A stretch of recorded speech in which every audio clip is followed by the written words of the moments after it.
Oke. Oke, balik lagi di channel YouTube saya. Sama dia lagi. Nggak ada yang lain apa? Gak ada. Halo Om Tio. Kita cuman di radio tuh cuman berdua. Duh. Halo Om Tio, apa kabar? Alhamdulillah masih sehat. Umi apa kabar? Alhamdulillah, harus optimis, sehat. Iya. Dan berpikiran positif. Positif mulu. Tos dulu, tos Tos dulu. corona, tos corona. Oke Om Tio, edisi kali ini bakalan ngomongin gue, nggak ngomongin yang lain. Tapi nanti di akhir ada kejutan buat Om Tio. Apa tuh? Nanti pertanyaan kejutan deh pokoknya buat Om Tio. Wah ini udah gak suka nih kalau udah asal jangan ngeprank-prank ya, jangan ya. Enggak. Om Tio masuk radio di satu induk ini sama gue tahun yang sama ya? 2016 akhir. Bulan apa ya? Bulan November ya? November. Sama berarti.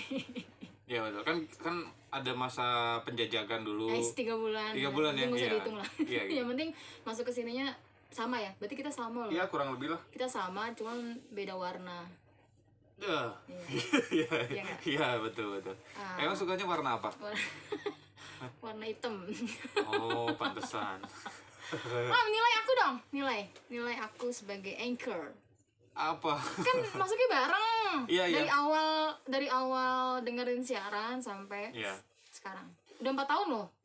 17. Hampir 4 tahun ya? Iya. Hampir 4 tahun, kurang sedikit. Nilai apanya nih? Nilai aku.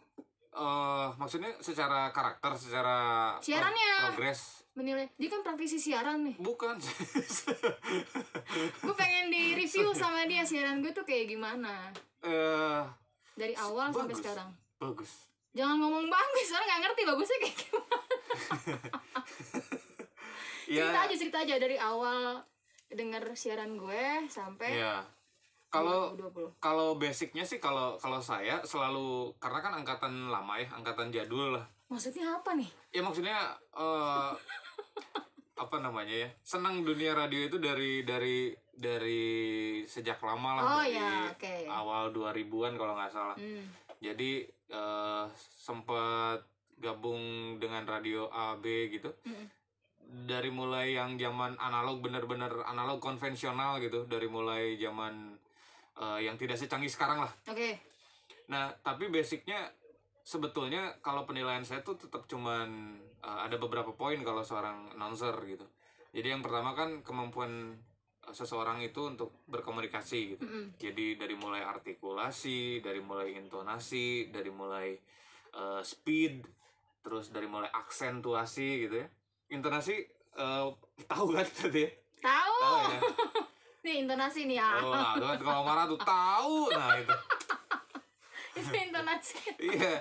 Terus dari yang menyesuaikan dengan karakter atau format dari radionya gitu.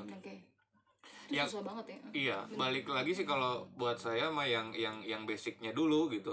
Terus kemampuan penyiar itu untuk mengkomunikasikan message ke pendengar itu aja. Dan selama ini susah banget ya, gini aja. Lu kadang kesini Om. Oh iya betul. Ya kalau dilihat mah progresnya luar biasa sih. Asik. Seorang Umi Vivi ini gitu kan. Atau yang lebih dikenal dengan Henny Firdawati ya. Iya. Tio Purnama Nugraha. Tio Raditya Dika. Yang paling menonjol, perbedaan yang paling menonjol dari pertama kali gue siaran sampai sekarang. Intonasi. Iya, jadi kalau dulu terkesan flat gitu.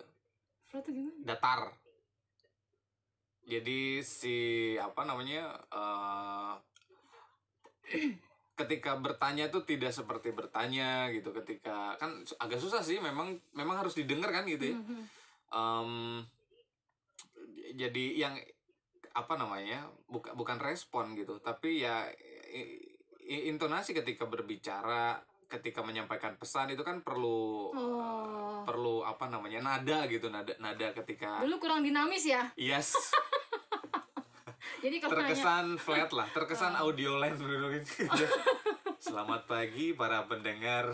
Oh, kalau sekarang ya, selamat pagi para pendengar. Nah, ada itu kan penekanannya ada gitu ya. Oke, jadi ngerasa ditanya gitu ya. Betul. Dan semakin kesini sih semakin hebring sih kalau menurut saya. Apa lagi? Bagus loh, jarang-jarang. Jadi maksudnya ada kan penyiar dengan stasiun radio itu memang ngeblend ya. Harusnya. Iya, memang jadi penyiar adalah image dari stasiun radio gitu, dan stasiun radio juga jadi rumahnya si penyiar kan. Nah, memang memang ada, tapi dengan format yang kita punya nih sekarang gitu ya, news and talk. Ya, salah satu penyiar yang memang berprogres gitu, salah satunya adalah Umi Vivi ini. Asik. Nomor sepatu berapa, Om? Yang kiri 40, yang kanan 42. Bener-bener. Gue kasih hadiah kalau gue punya duit. Amin ya rabbal alamin.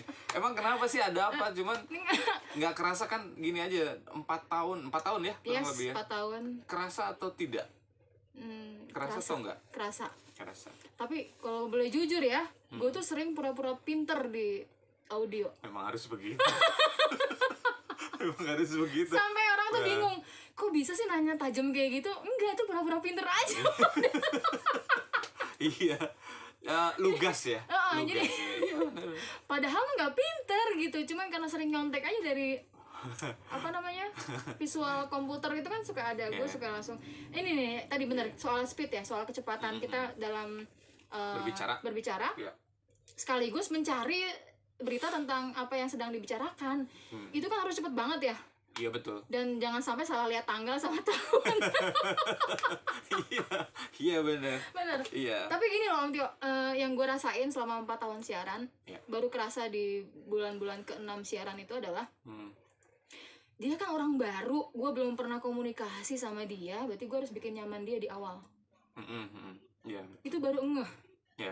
Nggak, akhirnya kesininya itu akan terus jadi kunci gue kalau lagi siaran, bahwa siapapun gue berbicara, mau sama pendengarnya langsung, mau sama polisi kayak, mau sama hakim, jaksa, menteri, semuanya harus nyaman. Betul. Ada salah satu cara sih sebetulnya. Umi juga pasti sudah nemu ya caranya. Belum gitu. Juga gimana caranya? Namanya kan first impression gitu, ketika kita berkomunikasi dengan seseorang yang atau narasumber yang bahkan kita nggak kenal sama sekali gitu. Cara sederhana sih, ice breaking namanya gitu. Kayak nanya kabar dulu gitu. Terus sedang di mana atau sibuk apa gitu kan. Atau dengan yang lebih simple, sehat Pak gitu. Ya kan. Jadi tidak serta-merta ketika diangkat ke udara terus langsung ngebahas topik gitu kan.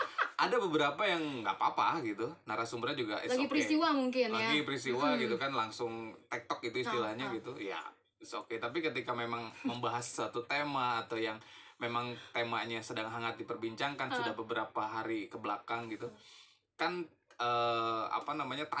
touch human gitu, humanis gitu ya. Sisi humanisnya kan juga mereka pasti pengen ditanya, ini nggak nanya kabar dulu nih gitu.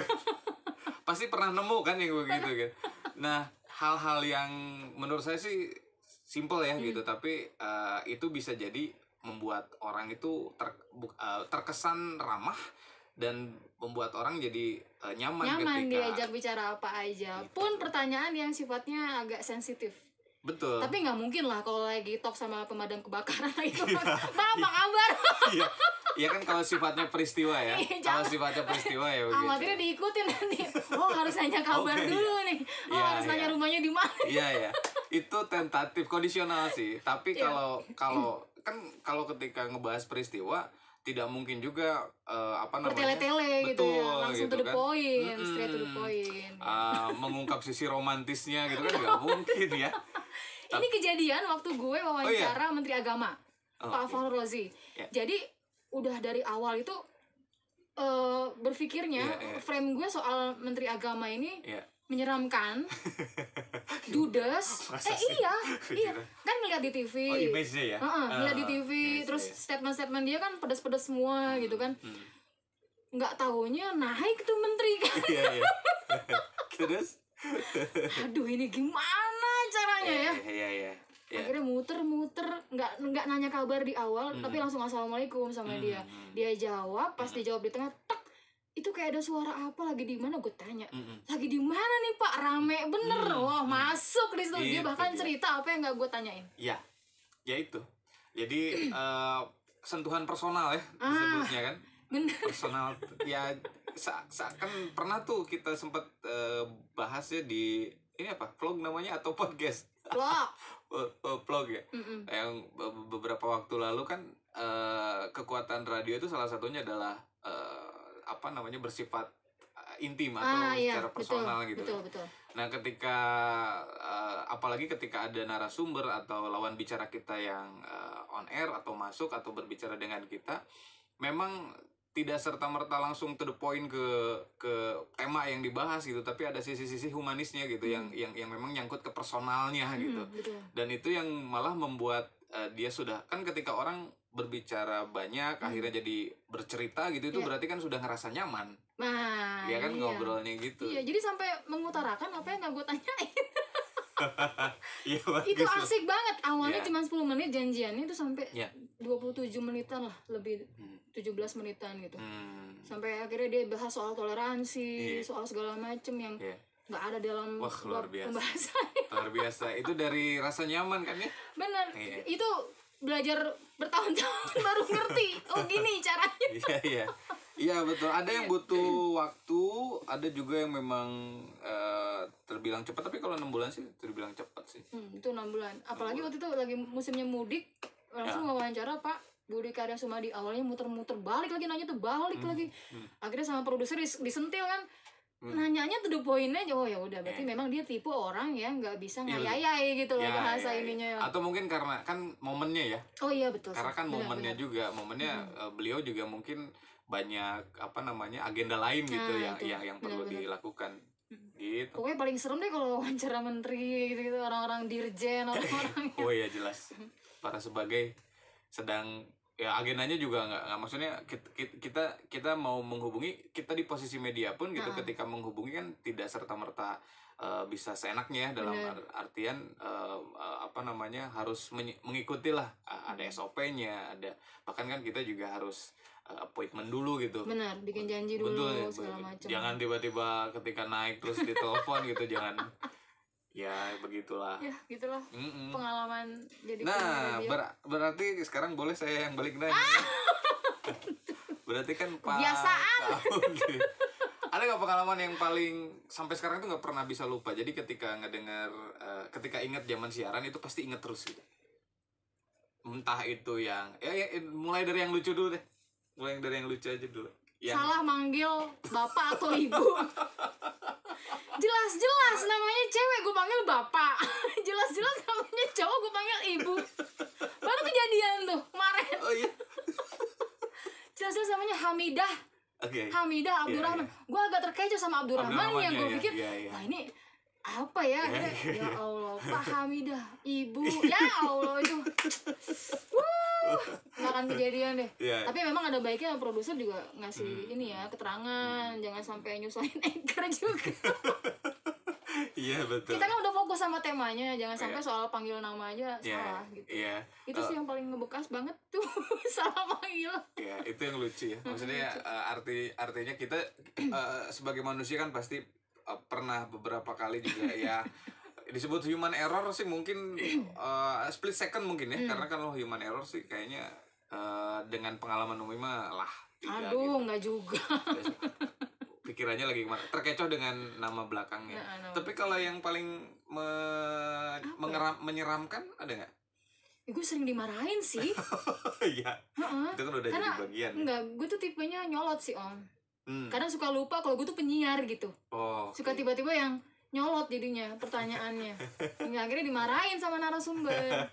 Di udara lagi. Di udara marahin. Udah sering banget gitu.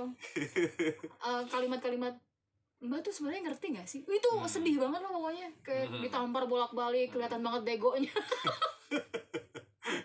Iya. Itulah pentingnya ketika lagi siaran nulis. Jangan sampai nggak nulis, cuma dengerin doang. Jangan deh. Iya. Kadang kita fatal juga banget. Betul. Tidak bisa selalu fokus ya, maksudnya ketika apa yang didengar gitu kan. Penyiar itu kan multitasking ketika bekerja gitu. Satu mendengarkan, kedua mencari bahan yang lain, ketiga mengoperasikan perangkat gitu, apalagi ada instruksi dari ada pengalaman nih zaman 2017 atau 2016 awal-awal ya? Gue wawancara Ridwan Kamil sebagai wali kota dengan gue wawancara Ridwan Kamil sebagai gubernur waktu itu mau jadi gubernur, belum jadi gubernur sih, masih jadi wali kota. Itu di direct abis-abisan di awal-awal tahun sama teman-teman dan itu jatuhnya kaku, nggak enak. 15 menit tuh kayak interview kerjaan. Iya tuh. Dari situ gue belajar bahwa semua direct itu nggak perlu kita konsumsi, nggak bisa, cukup garis besarnya aja. Karena ketika ketemu lagi sama Mr. Ridwan Kamil waktu dia mau menjabat jadi gubernur, mau dilantik, itu asik banget, gimmicknya banyak banget. Gue sampai wawancara dia 1,5 jam di rumah pendopo, di rumah ininya, wali kota pendopo dia. Itu banyak banget gimmicknya, terus kemudian banyak pendengar juga ya. Jadi ya hal yang sensitif bisa gue ketawain loh sama dia loh. Yang dia marah tapi ketawa gitu, ngerti gak? Iya, karakternya memang begitu kan. Iya maksudnya tuh kalau saya ngelihat RK tuh nyantai gitu, santai. Bukan berarti anti kritik bukan gitu. Cuman ketika dia menerima kritik tapi dibalas juga dengan jawaban yang nggak kita sangka. Betul, sebetulnya datanya juga lebih kuat gitu loh. Iya gitu. Iya. Jadi hati-hati sama narasumber yang punya data kuat. Betul. Karena dia tipikal orang yang gila rapi banget. Dia punya data, dia well informasi banget tuh. Ridwan Kamil itu. Jadi kita jadi kayak ngobrolin tipe-tipe narasumber. Ya kan maksudnya dari pengalaman gitu. Tapi ada yang mengharukan nggak? Yang kejadian di Palu. Waktu itu gue wawancara korban yang kena tsunami Palu. Kebayang nggak Om Tio? Kemarinnya tsunami, besok paginya gue wawancara sama pengungsi. Itu sedih banget, sedihnya bukan main. Sampai gue nggak peduliin produser, suruh nanya ini, gue langsung ada improvisasi bener. Ibu pagi ini sudah sarapan belum? Karena kan gue udah sarapan jam 8 pagi. Karena apa? Itu juga membuat mengetuk pendengar lain yang lagi dengerin kita, terus mereka lagi sarapan enak. Saudara-saudara kita di Palu boro-boro sarapan gitu loh, nungguin rumah juga enggak, rumahnya hancur. Itu cuman 10 menit tapi nangis terus. Itu gila banget deh. Saya sih malah salut sih sama narasumber yang diwawancara gitu ya. Setelah kejadian, kalau ada di posisi itu belum tentu bisa ngomong. Betul. Belum tentu. Sambil luka itu, mukanya luka. Gue tanya lukanya di mana, Bu? Sakit udah diobatin. Pokoknya detail gue tanya. Yang paling dibutuhin apa sekarang? Itu pokoknya 10 menit wawancara korban Palu, nangis terus. Nggak pernah gue nggak nangis. Dan baru kali itu gue nangis di udara. Biasanya nggak. Oh ya, yang pertama kali nangis tuh waktu ngumumin Mbak Niken Wulandari meninggal. Itu pertama kalinya gue siaran sambil nangis. Ada kok ininya rekamannya gitu. Iya banyak cerita ya, maksudnya ketika beberapa waktu yang lumayan dibilang lama gitu di tempat sekarang gitu. Jadi sudah banyak sekali cerita. Siapa tahu ke depan juga makin banyak cerita-cerita yang minimal kita bisa bagiin, minimal kita bisa share ke rekan-rekan kita juga yang akan selalu begitu ya. Betul, jadi akan selalu beregenerasi gitu. Jangan pelit ilmu lah. Iya betul. Buat apa sih ilmu nggak dibagiin? Bagiin aja. Toh masing-masing kita punya rezeki masing-masing. Santai aja. Jangan takut gitu. Jangan takut malah diambil gitu. Ada yang lu ngambil ilmu gue, ngaco. Ilmu punya Allah ya. Semuanya jadi amal jariah sih. Benar. Amal jariah kan. Bisa ngevlog ini dari siapa? Allah SWT. Amin ya Allah. Terakhir lah, saya mau nanya sama Tio. Jawab ya. Kemukain dulu. Cepetan sini. Ini agak dagdingdung nih. Coba sini, pertanyaan pamungkas. Om Tio. Iya, kapan COVID selesai? Saya nggak tahu. Saya nggak tahu kapannya. Aduh. Pertanyaan gue simpel. Apa jadinya dunia tanpa radio? Apa jadinya? Dunia tanpa radio. Pertanyaannya luar biasa ini. Jawab. Apa jadinya dunia tanpa radio? Yes. Jika radio tidak ditemukan begitu? Ya sudah ditemukan tapi kemudian hilang. Apa jadinya setelah ini kalau dunia tidak ada radio? Tarik napasnya 2 kilometer. Apa jadinya dunia tanpa radio ya? Apa jadinya? Ketika radio sudah tidak lagi digunakan gitu teknologinya. Tiba-tiba dia menghilang aja. Jadi memang orang-orang tidak lagi mendengarkan radio, tidak lagi concern sama radio, nggak peduli lagi soal radio. Gak tahu sih. Hah? Jawabannya apa? Lu jangan gitu dong, Om. Jangan samain radio sama podcast ya, beda ya. Iya. Ya, jangan samain. Apa jadinya dunia tanpa radio? Mungkin kalau tanpa televisi santai ya, ada YouTube. Iya. Ini tanpa radio, apa jadinya? Ya, kalau dunia tanpa radio, saya nggak kerja di radio lagi mungkin. Itu jawabannya lah. Gak tahu, saya nggak bisa jawab. Mau jawaban gue nggak? Boleh. Apa? Gue yakin dunia akan lebih susah lagi dapat informasi yang up to date dan valid. Menurut gue. Karena sampai dengan saat ini gue masih percaya bahwa radio adalah satu-satunya media informasi yang memberikan info valid, tidak hoax, dan tepat waktu update. Ada peristiwa kebakaran menit itu ya menit itu, kita denger gitu.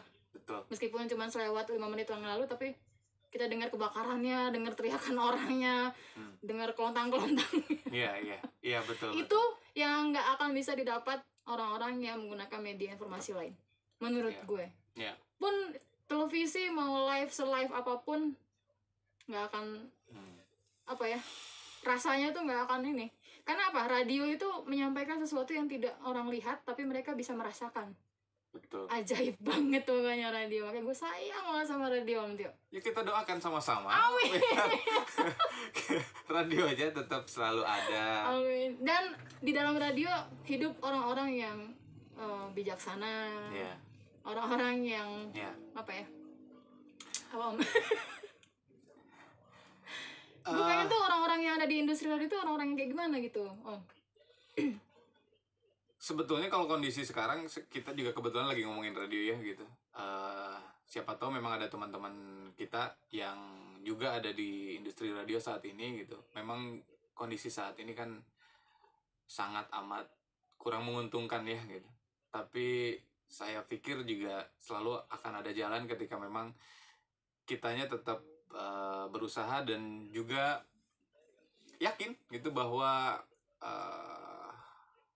kondisi saat ini tuh bisa dilewatin dan kenapa akhirnya tadi nyambung harus seperti apa orang-orang yang ada di dunia radio saat ini gitu. Ya orang-orang yang punya passion di radio dan memang bisa survive begitu dengan caranya. Memang kondisi radio saat ini atau ya semuanya ya gitu, bukan hanya radio juga karena kebetulan kita ada di dunia radio ya mengalami hal yang kurang lebih sih sama dimanapun dan kondisinya kurang menguntungkan. Sejujurnya gue juga pernah nanya ini sama seorang praktisi radio. Dia keren banget lah. Jawaban dia adalah sampai dengan hari ini orang-orang yang ikhlas ada di radio itu semakin menipis jumlahnya. Iya. Pas gue dengar jawaban itu gue yang maksudnya apa sih? Iya betul. Tapi ternyata maksudnya dia adalah hari ini orang melihat bahwa media hanya sekedar sebuah industri yang bisa menjadi pohon uang. Tapi sedikit orang-orang yang melihat bahwa komunitas ini harus tetap ada, harus tetap menjadi bagian dari kejayaan negeri ini, kelanjutan generasi ini. Karena kalau ditanya sekarang anak kecil, cita-cita lo apa? Jadi YouTuber gitu. Nggak ada yang gue pengen punya radio, stasiun radio sekarang. Amin. Meskipun nggak gampang bikin stasiun radio. Minimal dia punya inilah ya keinginan buat membangun media informasi bernama radio gitu. Apapun posisinya. Itu gue kaget banget denger, semakin sedikit jumlah orang-orang yang ikhlas yang ada di radio. Ya memang betul. Makanya hanya orang-orang yang punya passion yang tinggi gitu. Kalau orang-orang yang hanya melihat bahwa kita kerja gitu toh hanya untuk take home pay, kayaknya memang akan punya waktu yang tidak lama gitu dengan kondisi saat ini. Begitu kurang lebih loh. Ya begitulah. Baik, oke. Oke Om Tio, terima kasih ya. Next nanti saya undang lagi untuk podcastin. Judulnya harus ini dong, ngasih judul ke orang-orang. Podcastin aja. Podcastin aja. Nah, saksikan podcastin aja di YouTube-nya Henny Firdawati gitu. Saksikan podcastin aja. Nah, oke. Saksikan podcastin aja di channelnya Henny Firdawati. Oke. Terima kasih teman-teman. Sehat selalu. Sekarang mau ke air.